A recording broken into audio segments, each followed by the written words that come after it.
jangan terlalu dengerin apa kata orang yang mengenai usaha atau bisnis kita gitu kan. Karena kebanyakan mereka-mereka itu kebanyakan yang saya temuin tuh kebanyakan cuma bisa berteori doang. Pada prakteknya mereka tuh tidak menjalankan aja, hanya menurut mereka itu bagus. Jadi mereka dengan santainya ngatur kita, kamu harus begini, kamu harus begitu, kamu harus begini gitu kan. Tapi kalau misalnya ada yang bagus ya udah kita diem aja. Kalau jelek kita diem aja gitu kan, nggak usah pikirin gitu kan. Apalagi yang jelek-jelek ya udah nggak usah dimasukin hati. Karena apa? Ya sekarang emang kita minta duit sama mereka gitu kan. Emangnya mereka care kalau misalnya kita nggak bisa beli makan, bayar list segala macam. Kecuali mereka mau kasih 100 juta terus kita dengerin dia nggak apa-apa. Tapi kalau nggak ya udah abaikan aja gitu kan. Jadi banyak yang harus kita abaikan, jujur aja gitu pada saat kita fokus untuk mendapatkan suatu tujuan kita gitu. Yang tadinya kita bisa punya waktu buat kumpul sama teman-teman kita, tapi karena ini dengan apa yang kita lakukan itu butuh waktu lebih fokus lagi, ya udah pilih aja untuk yang ngembangin bisnis kita. Dan kalau kita berkumpul tuh dengan orang-orang yang benar-benar tuh sefrekuensi, yang mereka itu benar-benar punya pengalaman ya untuk menjalankan bisnis gitu kan. Jadi kita tuh bisa belajar dari pengalamannya mereka gitu. Karena guru yang paling berharga itu ternyata bukan pengalaman kita sendiri tapi pengalaman orang lain, guys.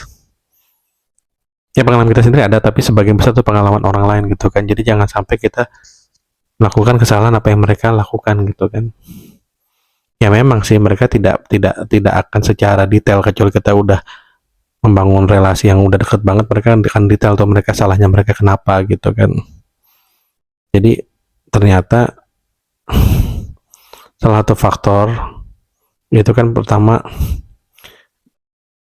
uang, terus kedua privilege atau koneksi, nah terus yang ketiga adalah ilmu, dan yang keempat ini beda-beda orang ya, yaitu luck, keberuntungan.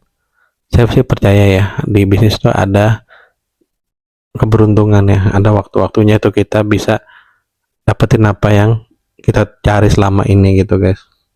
Tapi kalau misalnya kita nggak jalanin apa yang harus kita jalan untuk mencapai itu, maka kita tidak akan pernah bisa dapat apa yang kita cari gitu kan.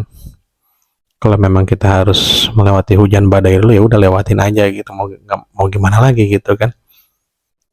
Pilihannya cuma satu, ya maju terus atau putar balik, berhenti sama sekali. Terserah kita mau pilih yang mana gitu kan. Tapi ada satu yang nggak bisa kembali, yaitu waktu. Jadi ini buat nasihat diri saya sendiri. Jadi benar-benar harus dipikirkan matang-matang ya, masak-masak ya, bagaimana cara kita bisa ngejalanin sesuatu itu secara